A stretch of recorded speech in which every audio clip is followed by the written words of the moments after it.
datang dan menggunakan bahasa meminta arahan. Nah, itu udah salah kaprah dalam konteks tata negara. Tidak boleh ada matahari kembar karena dampaknya akan sangat rumit dan mahal. Kebetulan Pak Jokowi adalah orang tua sekaligus presiden pada waktu mereka itu menjadi menteri. Pernyataannya Pak Mardhani bilang jangan ada matahari kembar, menurut Anda sejauh mana bisa dibaca hal ini? Ini kekhawatiran yang beralasankah atau gimana Anda membaca itu?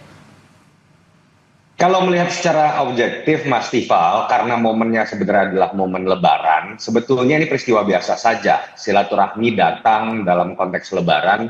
Beda kalau ceritanya adalah ada menteri-menteri yang rutin, misalnya seminggu sekali, sebulan sekali, datang dan menggunakan bahasa meminta arahan. Nah, itu udah salah kaprah dalam konteks tata negara. Tetapi saya bisa mengerti juga kenapa dalam konteks kemarin ada misalnya menteri yang menggunakan bahasa yang menurut saya tidak elok secara tata negara. Misalnya Mas Trenggono mengatakan dia mantan bos saya dan masih bos saya. Itu punya konsekuensi loh secara tata negara, karena ya kita betul-betul hanya boleh berbicara bahwa atasan itu hanya presiden. Bahkan seorang menteri itu nggak bisa mengatakan dalam kapasitasnya sebagai menteri, walaupun dia kader partai, bos saya sebagai menteri adalah ketum partai saya. Nggak boleh itu secara tata negara. Nah, yang memang membedakan begini Mas Tifal, sebetulnya kalau kemudian ada menteri-menteri datang dekat dengan mantan-mantan presiden biasa saja. Ibu Sri Mulyani juga datang ke rumahnya Ibu Mega. Pak BGS atau Pak Basuki juga datang ke rumahnya Ibu Mega karena memang memiliki kedekatan pribadi. Tetapi kenapa sih dalam konteks Pak Jokowi dengan Pak Prabowo isu ini lebih menarik? Karena memang ada sesuatu yang berbeda. Pergantian tongkat estafet kekuasaan tidak terjadi biasa-biasa saja. Wakil presidennya Pak Prabowo itu anaknya Pak Jokowi.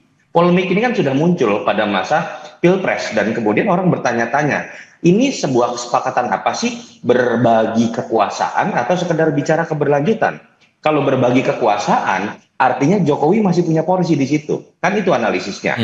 Fakta lain juga mengatakan, fakta empiris, ternyata di belahan dunia lain, apa yang terjadi pada skala yang mirip-mirip, walaupun kita nggak tahu konsekuensi akan sama atau tidak, di Filipina, situasi yang sama itu tidak berbuah dengan baik. Kita tahu wakil presidennya akhirnya dimaksudkan karena terjadi seperti pertarungan mengambil porsi kekuasaan di antara presiden dan wakil presiden dan juga mantan presidennya. Jadi ini konsekuensi dari sebuah pembelajaran demokrasi yang kurang elok yang terjadi pada pemilu sehingga spekulasi-spekulasi ini masih muncul. Tapi saya berharap sih memang momen Lebaran kemarin hanya berupa silaturahmi saja. Kalau gitu saya konfirmasi langsung ke Pak Mardhani Alisera yang baru saja bergabung bersama kami. Assalamualaikum Pak Mardhani, apa kabar Pak?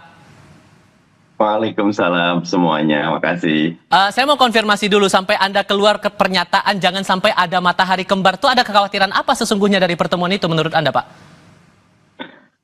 Yang pertama saya setuju silaturahim dijalankan, apalagi Idul Fitri kan. Tetapi tetap dalam ketatanegaraan presiden kita itu Pak Prabowo. Dan saya yakin para menteri juga ketika silaturahim sudah izin kepada Pak Prabowo, saya yakin itu.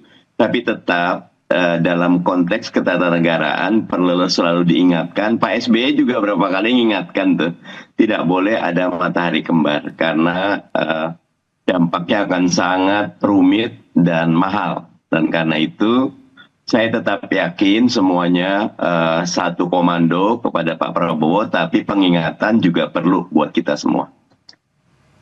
Tapi ada kekhawatiran tidak kalau membaca pertemuan ini, mengingat ada dari beberapa mantan menteri ini ada 2 menteri yang statusnya juga ketua partai. Pak Zulhas ketemu Pak Jokowi juga, Pak Bahlil juga ketemu Pak Jokowi juga. Anda punya kekhawatiran sendiri nggak sih Pak Mardhani? Tidak khawatir, tapi tetap harus diingatkan. Karena bagaimanapun Pak Prabowo adalah presiden kita dan sistem presidensial kita betul-betul komando ada di tangan presiden. Oke, kalau gitu saya coba konfirmasi ke Pak Sarmuji. Pak Sarmuji, Pak Bahlil kan juga ikut bertemu Pak Jokowi langsung ke Solo.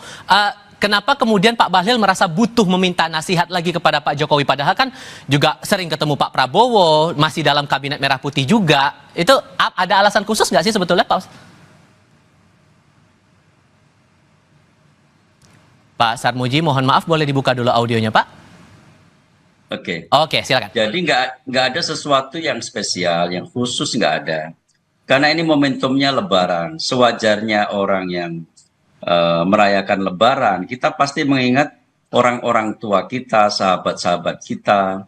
Dan kebetulan Pak Jokowi adalah orang tua sekaligus presiden pada waktu mereka itu menjadi menteri. Kalau orang PKS nggak ada yang ke sana, memang waktu Pak Jokowi nggak ada orang PKS jadi menteri. Andaikan temennya Pak Mardhani ada yang jadi menteri, mungkin ke Pak Jokowi juga. Jadi sesuatu yang wajar sebenarnya. Tidak perlu dikhawatirkan, kan tidak, kita memang mesti membedakan mana yang betul-betul silaturahim, mana yang betul-betul acara kemanusiaan, atau mana yang berbau politik. Kalau nanti semuanya ditarik ke dalam politik, nanti orang nggak mau itu silaturahim karena takut, wah jangan-jangan nanti nggak enak sama istana. Nanti ada orang meninggal nanti, wah jangan-jangan nanti dicurigai ini dan seterusnya. Jadi kita perlu menempatkan sesuatu secara proporsional, sesuatu yang wajar-wajar saja. Mana yang memang acara kemanusiaan, acara persahabatan, ulang tahun, reuni dan sebagainya, ya maknai saja sesuai dengan konteksnya. Tidak lebih dari itu gitu. Oke. Kalau keluar konteks semuanya akan repot malahan. Kalau kemudian diingatkan jangan sampai ada matahari kembar, sejauh mana Anda mencermati itu, Pak Sarmuji?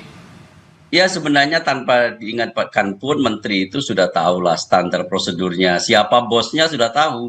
Mereka kan juga takut di reshuffle juga. Memang mereka nggak takut di reshuffle. Udah tahu bosnya siapa. Kepatuhannya pasti tegak lurus dengan presiden. Siapa pemegang otoritas, yaitu yang mereka patuhi. Udah otomatis itu. Saya pikir apalagi para politisi udah tahu cara mainnya. Udah tahu bosnya siapa punya kewenangan. Jadi mereka tidak perlu terlalu dikhawatirkan. Persoalan ingat mengingatkan ya silahkan saja. Namanya juga mengingatkan, nggak ada salahnya. Oke, Mas Toto membaca beda pandangan padahal sama-sama dari Kim Plus nih, gimana nih ngelihatnya, Mas Toto? Ya saya melihatnya positif lah. Mas Sarmuji bicara dalam konteks bahwa meyakini bahwa kode etik itu akan sangat dimengerti lah. Bahkan dengan bahasa telanjang tadi Mas Sarmuji mengatakan gak usah takut lah, takut dipecat juga kok gitu kalau berani matahari kembar gitu ya para menteri. Bang Mardhani juga tidak salah ketika berbicara mengingatkan bahwa potensi matahari kembar ini bukan hanya Bang Mardhani. SBY juga mengingatkan hal tersebut. Tadi saya sudah menyebutkan konteksnya bahwa kita harus akui loh, isu mengenai matahari kembar ini menjadi besar karena ada situasi yang memang juga anomali. Kenapa ya? Simpel saja, anaknya mantan presiden jadi wapres. Kalau kita mau bertanya dengan lebih kritis misalnya, berspekulasi, orang bisa saja bertanya, wakil presiden Gibran Rakabuming lebih loyal kepada Pak Presiden atau bapaknya sendiri? Karena mantan presiden adalah bapaknya sendiri. Bukan tidak mungkin setiap hari bertemu, setiap minggu bertemu.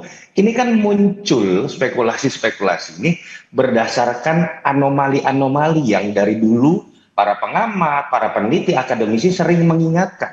Dan ini hanya satu hal kecil Mas Tifal. Anomali sistem lain, misal ketika kita membiarkan begitu saja, menteri kita, pembantu presiden, tetap jadi pimpinan parpol. Kan akan terus-menerus orang berspekulasi dan bertanya, dia lebih loyal dan lebih manut kepada ketua umumnya atau kepada presidennya.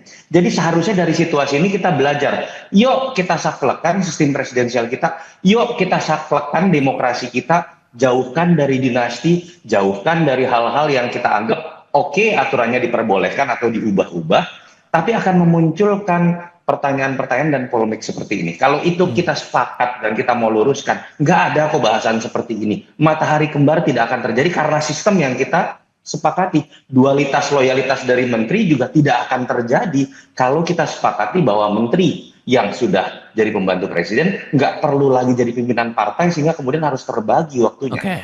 Ini adalah masalah sistem.